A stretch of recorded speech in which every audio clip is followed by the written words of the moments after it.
Hello student, आपका हमारे YouTube channel Hemant class में स्वागत है। आज हम लोग जो है क्लास 11 का जो है सर्कुलर मोशन वृत्तीय गति चैप्टर जो है कंटिन्यू करेंगे। यहाँ से हम लोग जो है जितने भी चैप्टर जो है 30 चैप्टर पूरे हर एक चैप्टर को अच्छे तरीके से करेंगे। तो शुरुआत जो है यहीं से करते हैं, जो है सर्कुलर मोशन से, वृत्तीय गति से। तो वीडियो को शुरू करने से पहले चैनल को कर दीजिए सब्सक्राइब, ज़्यादा से ज़्यादा लोगों के पास कर दीजिए शेयर। हम लोग जो इसे क्लास में पढ़ते हैं उस तरीके से जो है माहौल बना करके समझ लीजिए पढ़ने वाला, यहाँ पर बहुत अच्छे तरीके से पढ़ेंगे, मजा भी आएगा आप लोगों को। पेशेंस रखिएगा, आराम से समझते हुए चलेंगे। तो चैप्टर की शुरुआत करते हैं। तो चैप्टर है सर्कुलर मोशन, वृत्तीय गति जिसको बोलते हैं। अब पहला क्वेश्चन यहां से ये बनता है कि वृत्तीय गति है क्या। पहला क्वेश्चन यहां से यही बनता है कि वृत्तीय गति क्या है। तो देखो, कोई भी कण है या कोई वस्तु है, अगर वो किसी वृत्ताकार पथ पर गति करती है तो उसकी गति को बोला जाता है वृत्तीय गति। तो वृत्तीय गति समझ गए, कोई भी वस्तु है अगर कोई किसी वृत्ताकार पथ पर गति कर रही है तो उसकी गति को बोला जाता है वृत्तीय गति। जैसे रेखीय गति हम लोग पढ़ते हैं कि जब कोई जैसे रेखीय गति के बारे में पढ़ते हैं तो क्या पढ़ते हैं कि जब कोई कण जो है किसी रेखा पर चलता है, तो रेखा पर या फिर किसी सरल रेखा पर गति करता है तो उसकी गति को क्या कहा जाता है, उसकी गति को कहा जाता है रेखीय गति। ठीक उसी तरीके से जब कोई कण किसी वृत्ताकार पथ पर गति करता है तो उसकी गति क्या होती है, वृत्तीय गति होती है। तो आप लोग समझ गए होंगे वृत्तीय गति क्या है। वृत्तीय गति के बाद फिर दूसरा टॉपिक है एक समान गति और असमान गति, जिसको बोलते हैं यूनिफॉर्म सर्कुलर मोशन और नॉन यूनिफॉर्म सर्कुलर मोशन। तो यूनिफॉर्म सर्कुलर मोशन और नॉन यूनिफॉर्म सर्कुलर मोशन मतलब एक समान गति असमान गति से समझने से पहले ये समझ लेते हैं। जैसे हम लोग क्या पढ़ते हैं, एक समान वेग पढ़ते हैं, असमान वेग। तो उसमें क्या रहता है, जो भी दूरी रहती है अगर समान समय में समान दूरी तय होती है तो एक समान चाल बोला जाता है।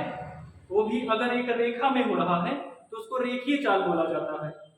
और अगर जो है समान समय में असमान दूरी तय होती है तो इसका मतलब असमान चाल कहा जाता है। वो भी एक रेखा में हम लोग पढ़ चुके हैं, जो है अगर एक समान चाल में चल रहा है, एक समान जो है पथ पर चल रहा है, समान समय में समान दूरी तय हो रही है तो उसकी चाल एक समान होगी। अगर असमान दूरी तय हो रही है समान समय में तो उसकी चाल क्या होगी, असमान चाल। ठीक इसी तरीके से जो है कुछ वृत्तीय गति में भी ऐसे रहता है। वृत्तीय गति में अगर जो है एक समान गति उसको बोला जाता है जब कोई कण जो है वृत्ताकार पथ पर गति करते हुए एक समान रूप से चले।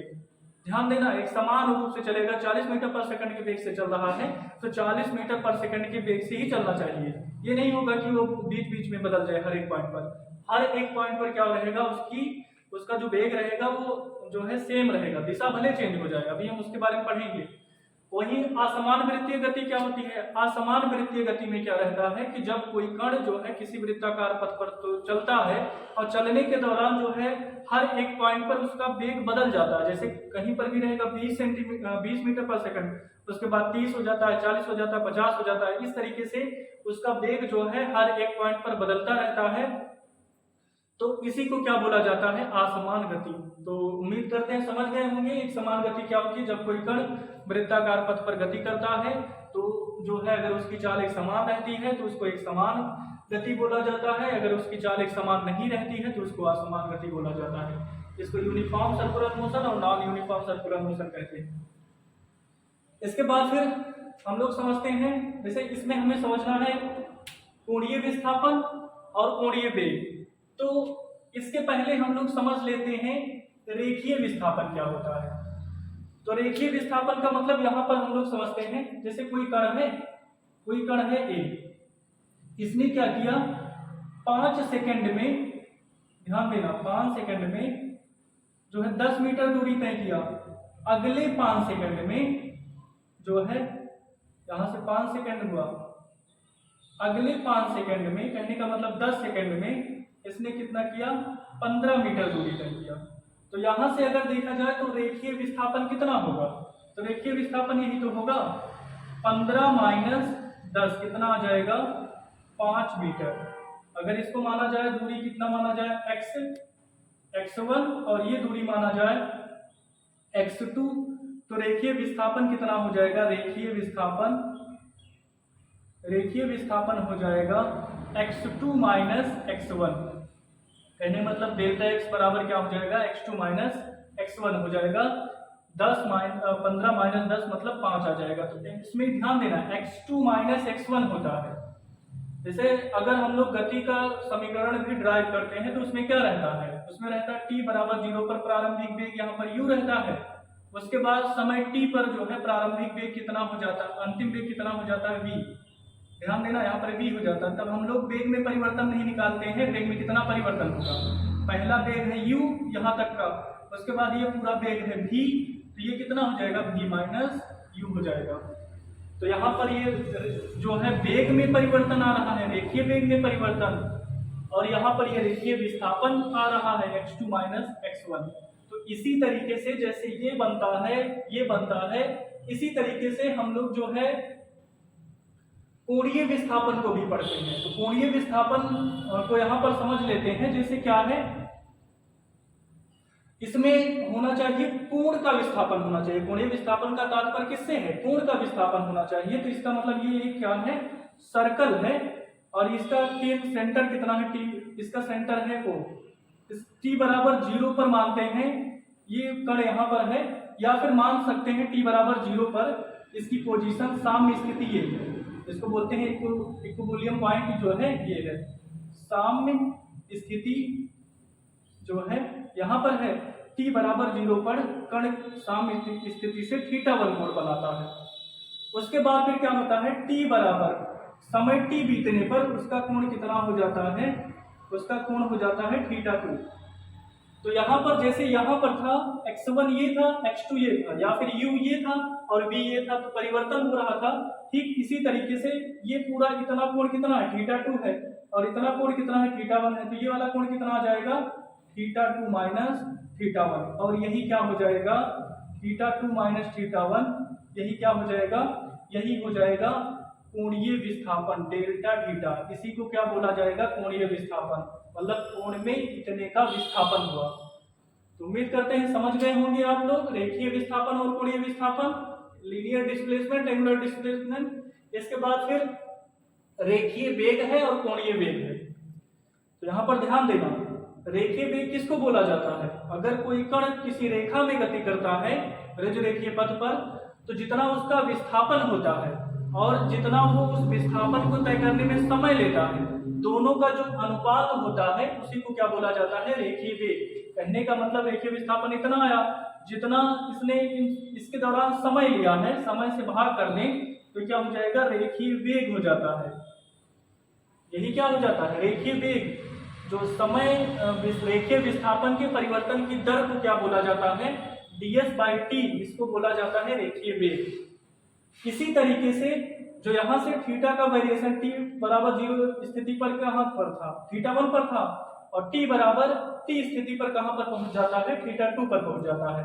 इसका मतलब इसके वेग, इसके कोण में कितने का परिवर्तन हो रहा है, θ2 माइनस θ1 का परिवर्तन हो रहा है।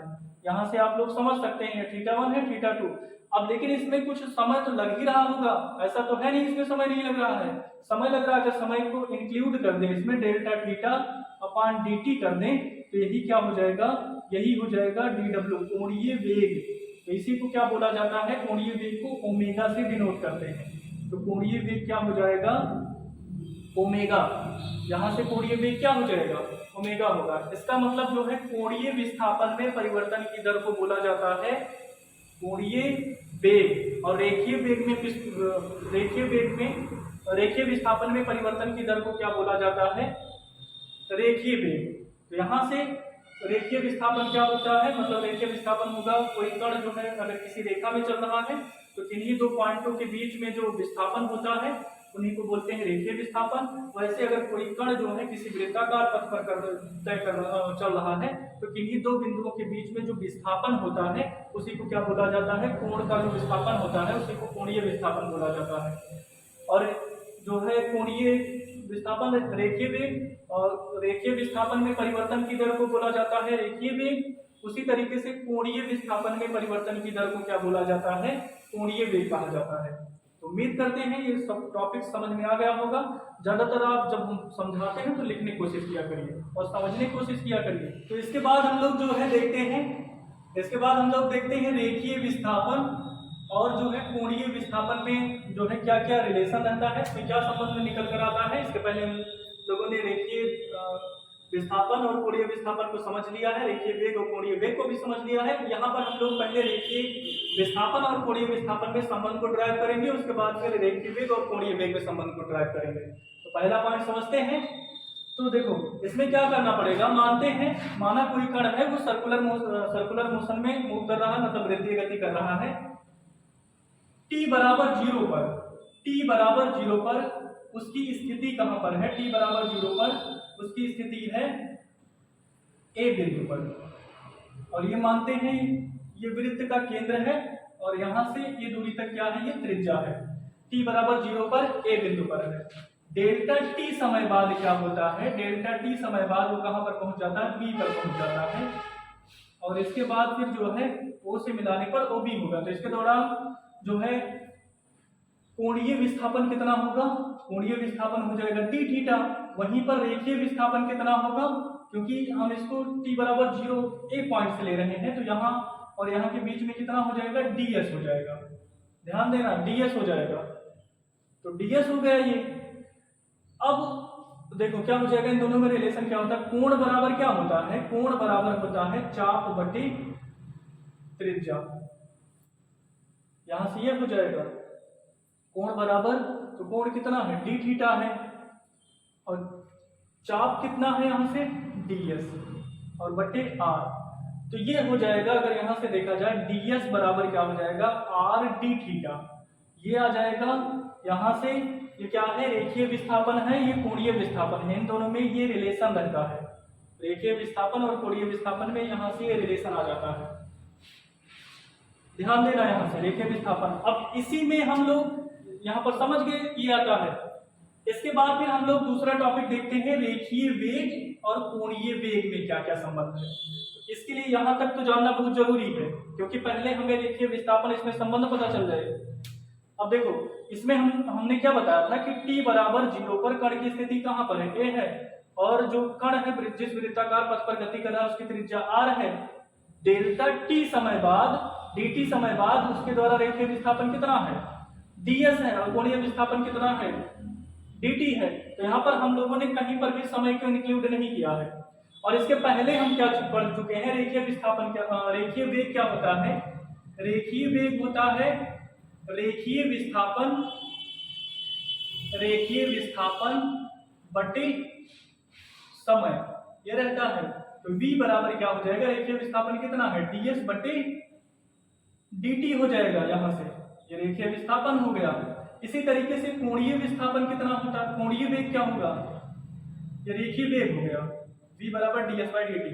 कोणीय वेग क्या होगा, कोणीय विस्थापन बटे समय। तो कोणीय विस्थापन कितना है, d थीटा है, बटे समय dt है, यहाँ पर हो जाएगा ओमेगा। तो यहाँ से ये ओमेगा बराबर आ जाएगा d थीटा बाई dt, और ये ds बाई dt, इसको हम लोग पहले देख चुके हैं। और यहाँ तक इन दोनों के रिलेशन इस तरीके से देख लिए। अब हमें करना क्या पड़ेगा, अब यहाँ तक तो ये आ गया। अब इसी में हमें ds बराबर क्या है, ds बराबर r d थीटा है। इसी में हमें दोनों पक्षों में क्या करना पड़ेगा, दोनों पक्षों में dt से भाग देने पर तो भाग देने पर ds बाई dt, और यहाँ से r d theta by dt। तो यहाँ ds बाई dt क्या हो जाएगा, ds बाई dt v हो जाएगा, और ये r और d थीटा बाई dt क्या हो जाएगा, ओमेगा। तो v बराबर r ओमेगा। ये रिलेशन होता है एंगुलर वेलोसिटी में और जो है लीनियर वेलोसिटी में, v बराबर r ओमेगा का। तो यहाँ से अगर हम लोग जोड़ करके ऊपर से पढ़ते हैं तो सारे पॉइंट्स को इंक्लूड करके हम लोग इस डेरिवेशन को कर सकते हैं, v बराबर r ओमेगा। तो यहाँ से हम लोगों ने इन सब के बारे में पढ़ लिया। अब इसके बाद फिर हम लोग समझते हैं अभिकेंद्र त्वरण क्या होता है, सेंटीमीटर एक्सीलरेशन, अभिकेंद्र त्वरण, इसको हम लोग जो है प्रूफ करेंगे। तो अभिकेंद्र त्वरण होता क्या है, पहले इसको समझ लेते हैं। अभिकेंद्र त्वरण का मतलब जो है केंद्र की तरफ त्वरण, मतलब एक्सेलरेशन काम तो करे जो, लेकिन किस तरफ काम करे, केंद्र की तरफ। और केंद्र किस में होगा, केंद्र होगा अगर सर्कुलर पाथ रहता है उसी में केंद्र होगा। इसका मतलब जो है अगर कोई भी वस्तु है या फिर ऑब्जेक्ट है कोई, तो सर्कुलर पाथ में मूव कर रही है या फिर वृत्तीय गति में चल रही है, तो क्या होगा, उसके केंद्र की तरफ अगर कोई त्वरण काम करता है तो उसको बोलते हैं अभिकेंद्र त्वरण। तो यहां से अगर इसको और अच्छे डिटेल में समझा जाए तो क्या होगा, मानते हैं माना कोई कण है जो कि किसी सर्कुलर पाथ पर मूव कर रहा है, और सर्कुलर पाथ पर मूव करते हुए जो है उसके हर एक बिंदु पर क्या होगा, जो वेग का मान होगा, वेलोसिटी जो होगी उसका मान चेंज होता रहेगा। हर एक पॉइंट पर वेग की दिशा चेंज होती रहेगी, वेग का मान चेंज होता रहेगा, लेकिन उसका जो परिमाण होगा, परिमाण का मतलब वेग इस तरीके से है, वेग जो है वेक्टर क्वांटिटी है, तो इसका जो मैग्नीट्यूड होगा और एक क्या होगा, डायरेक्शन होगा। तो डायरेक्ट इसका मैग्नीट्यूड तो हर एक पॉइंट पर सेम रहता है, कहने का मतलब 10 मीटर पर सेकंड से चल रही है तो 10 ही मीटर पर सेकंड से चलेगी, लेकिन यहाँ पर इसकी जो दिशा होगी वो चेंज रहेगा। इस दिशा में जा रही है, ये इस दिशा में जाएगी, यहाँ पर पॉइंट देखा जाएगा तो इस दिशा में। अगर हमें किसी भी पॉइंट पर दिशा जो है बतानी हो तो उस पॉइंट पर हम एक अगर टेंजेंट ड्रॉ कर देते हैं तो वो उस पॉइंट पर एक डायरेक्शन को सर्व करता है। तो यहाँ पर अगर एक टेंजेंट ड्रॉ करेंगे इसकी डायरेक्शन ये हो जाएगी, यहाँ पर ड्रॉ करेंगे तो ये हो जाएगी, यहाँ पर ड्रॉ करेंगे तो ये। तो इस तरीके से हर एक पॉइंट पर जो है हम लोग डायरेक्शन को निकालेंगे। इसका सेंटर कहाँ पर है, ऊपर है। तो इसके अगर किसी भी पॉइंट पर हमें जो है पता करनी होगी वेलोसिटी की डायरेक्शन, तो उस पॉइंट पर टेंजेंट खींचेंगे और टेंजेंट जो है उसके परपेंडिकुलर एक जो है एक्सेलरेशन काम करता है। ये टेंजेंट है इसके परपेंडिकुलर 90 डिग्री पर, यहाँ पर एक एक्सेलरेशन काम करता है इसके पर परपेंडिकुलर 90 डिग्री पर, इस पर एक एक्सेलरेशन काम करता है जिसकी जो दिशा होती है वो केंद्र की तरफ होती है। इस कारण से इसको अभिकेंद्र त्वरण कहा जाता है। जब कोई कण जो है किसी वृत्ताकार पथ पर गति करता है तो उसका जो है मैग्नीट्यूड, जिसको बोला जाता है जो है परिमाण, वो क्या है, वो नियत रहता है, किंतु उसकी जो दिशा रहती है हर एक पॉइंट पर बदलती रहती है। तो उसकी दिशा को हम जो है उस पर एक टेंजेंट ड्रॉ करके ज्ञात करते हैं। तो टेंजेंट के परपेंडिकुलर मतलब स्पर्शी के परपेंडिकुलर केंद्र की तरफ एक त्वरण काम करता है, इसी को बोला जाता है अभिकेंद्र त्वरण। तो उम्मीद है अभिकेंद्र त्वरण समझ गए होंगे। इसके बाद हम लोग जो है प्रूफ करते हैं, तो ये क्या है, एक सर्कल है, ये क्या है, सर्कल है। इसका सेंटर क्या है, ओ पर, इसका केंद्र ओ है, सेंटर ओ है, केंद्र ओ है। इसका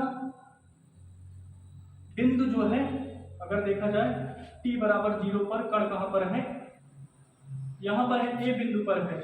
और इसके वेग की डायरेक्शन क्या होगी अगर देखा जाए तो कुछ इस तरीके से रहेगा। इस पर परपेंडिकुलर खींचेंगे तो कुछ इस तरीके से। और डेल्टा टी समय बाद क्या होता है, डेल्टा टी टाइम के बाद क्या होता है, कण बी पर पहुंच जाता है। इसके दौरान क्या होगा, वेलोसिटी की डायरेक्शन इधर हो जाएगी और इसके दौरान थीटा कितना होगा, डी थीटा इतना हो जाएगा। यहां से समझ गए होंगे t बराबर 0 पर वेग की दिशा ये v1 होगा और ये क्या है, v2 है। और यहाँ पर से कण की स्थिति s1 अगर देखा जाए s1 पर यहाँ थी, s2 पर यहाँ, तो इनके बीच में स्थिति कितना हो जाएगा, ये ds हो जाएगा। और ये थीटा इनके बीच में कितना हो जाएगा, d थीटा हो जाएगा। अब यहाँ से देखो, यहाँ से क्या करेंगे, ये तो एक है ही, एक ट्रायंगल ये है, अगर इसको माना जाए यहाँ से बहुत कम लेंथ का रहेगा, एक ट्रायंगल ये बन जाएगा। दूसरा वेलोसिटी यहाँ से शुरू हुई इसकी, ये v1 और ये इसको यहाँ से जोड़ देंगे। यहाँ से अगर देखा जाए कुछ इस तरीके से जुड़ेगा, इस तरीके से यहाँ पर कुछ इस तरीके से v2 हो जाएगा। और ये क्या हो जाएगा, इसमें चेंज को दिखाएगा। ये v1 हो गया, ये v2 हो गया, निकालते v2 माइनस v1 क्या होता है, ये होता है डेल्टा v। ये क्या हो जाएगा, डेल्टा v। इसमें क्या होगा, और जो कोण बनेगा वही कोण रहता है, जो कोण यहाँ का रहता है डी थीटा, वही कोण इनके बीच में भी रहेगा डी थीटा। तो कोण समान है, v1 और v2 जो है सिमिलर रेशियो में है, जितना रेशियो इसका होगा उतना रेशियो इसका होगा, जितना रेशियो इसका होगा उतना रेशियो इसका होगा। तो कहने का मतलब इसका भी तो मैग्नीट्यूड v है, इसका भी मैग्नीट्यूड कितना हो जाएगा, v। दोनों वही है और ये दोनों क्या है, त्रिज्या त्रिज्या है, तो ये इसके बराबर हो जाएगा। तो इसका मतलब ये वाला कोण इसके बराबर है ही, ये दोनों कोण आपस में बराबर होंगे। अगर ये दोनों कोण बराबर होंगे तो ये दोनों कोण भी बराबर होंगे। अगर किसी एक त्रिभुज में तीनों कोण दूसरे त्रिभुज के संगत तीनों कोण के बराबर होते हैं तो त्रिभुज क्या होता है, त्रिभुज जो है समरूप होता है। तो समरूपता के बारे में नहीं पता है तो क्लास 9th में मेरा वीडियो है वो देख लीजिए, अच्छे तरीके से पता चल जाएगा। लेकिन वहां पर इतना डिटेल लेकिन यहाँ पर इतना डिटेल में नहीं जाना है, बस हमें समरूपता समझना है कि एक त्रिभुज के तीनों कोण दूसरे त्रिभुज के संगत तीनों कोण के बराबर है तो त्रिभुज क्या होगा, जो है समरूप हो जाएगा। अगर दो त्रिभुज समरूप है इसका मतलब उनकी जो कोण बराबर होते हैं उनके सामने की भुजाओं का अनुपात भी बराबर होगा। तो इसका मतलब जो है यहाँ से डी थीटा हो गया, ये आर हो गया और ये डी थीटा, यहाँ से डी एस और यहाँ पर डेल्टा वी और डी टी, ये पूरा हो गया। अब इन्हीं दोनों में इसको मान लेते हैं एल एम एन। अब यहाँ पर लिखेंगे त्रिभुज ओ ए बी समरूप होगा त्रिभुज किसके, एल एम एन के, इसके समरूप होगा। अगर समरूप हो जाएगा तो इसका मतलब समान कोण की भुजाओं का अनुपात समान होगा। तो इसमें डी थीटा के सामने की भुजा क्या है, डी एस है, तो डी थीटा के सामने की भुजा क्या है, डी एस, और इसमें डी थीटा के सामने की भुजा क्या है, डी बी। तो D S upon D B बराबर क्या हो जाएगा, बराबर हो जाएगा। अब देखो इसमें किसी भी कोण के सामने की भुजा ले लें, इस चाहे कोण के सामने तब भी आर होगा, इस कोण के सामने तब भी आर होगा। तो हम इस कोण के सामने की भुजा लेते हैं, इस कोण के सामने की भुजा क्या हो जाएगी, आर, और इसमें भी किसी एक कोण के सामने की भुजा क्या हो जाएगी, वी। तो यहां से क्या हो जाएगा, डी एस बराबर क्या हो जाएगा, R D we by V, यहां से यह हो जाएगा। इसके बाद जो है हम लोग क्या करेंगे, देखिए अब यहां पर हमें क्या करना पड़ेगा, दोनों तरफ दोनों पक्षों में डी टी से भाग देने पर, तो भाग देते हैं दोनों पक्षों में, तो भाग देने पर क्या हो जाएगा, डी एस बटे डी टी बराबर आर बटे b d we by D t. और d we by D T क्या होता है, d we by D T क्या होता है, ये होता है एक्सेलरेशन, त्वरण। तो d we by D T क्या हो जाएगा, एक्सेलरेशन होगा। और D S by D t अभी पढ़े हैं, क्या पढ़े हैं, ये वेग होता है v बराबर आर बटे वी, और D S by D we by D T क्या होता है ए। तो यहाँ से ए बराबर क्या हो जाएगा, वी स्क्वायर बाई आर। यहाँ से जो है हम लोग प्रूफ कर लिए कि जो त्वरण होता है ये वी स्क्वायर बाई आर के बराबर होता है। तो ये अगर देखा जाए तो अभिकेंद्र त्वरण कितना होगा, ए बराबर वी स्क्वायर बाई आर। अब यहाँ से v बराबर क्या होता है, v बराबर आर ओमेगा होता है, v पढ़े तो v के स्थान पर r रखेंगे, r इंटू ओमेगा, तो ये हो जाएगा R omega square upon R. तो a बराबर R square omega square upon R, तो कट गया, a बराबर आर ओमेगा स्क्वायर। तो यहाँ से अगर हमें कोणीय वेग दिया होगा तो आर ओमेगा स्क्वायर लगाएंगे अभिकेंद्र त्वरण पता करने के लिए। अगर जो हमें वेग दिया होगा तो वी स्क्वायर बाई आर लगा देंगे, रेखीय वेग दिया होगा तो इस तरीके से त्वरण पता चल जाएगा। तो उम्मीद है मेरी ये पहल आप लोगों को समझ में आई होगी, और जैसे आप लोग क्लास में पढ़ते थे लगभग उसी तरीके से है। और जो भी प्रॉब्लम्स होगी आप लोग कमेंट बॉक्स में बता दीजिएगा, क्योंकि हम पूरा पढ़ाएंगे आप लोगों को, जितना भी 30 चैप्टर है, मतलब 30 का 30 चैप्टर हम बहुत अच्छे तरीके से पढ़ाएंगे। जो भी कमियां रह जाती हैं आप लोग कमेंट बॉक्स में बता देंगे। और बाकी जो है जब कुछ वर्ड नहीं लिखे रहते हैं तो मतलब सुन करके लिखने की कोशिश किया करिए। जहां जहां पर डेरिवेशन करते हैं साथ में किताब कॉपी रखिए, वहां से करने की कोशिश कर लीजिए, बहुत अच्छा लगेगा। उम्मीद करते हैं वीडियो समझ में आया होगा। वीडियो समझ में आता है ज्यादा से ज्यादा लोगों के पास शेयर करें, क्योंकि 11th क्लास की पढ़ाई यहाँ से हम लोग बहुत अच्छे तरीके से पढ़ेंगे। तो इस वीडियो को यहीं पर समाप्त करते हैं। वीडियो देखने के लिए आपका बहुत बहुत धन्यवाद।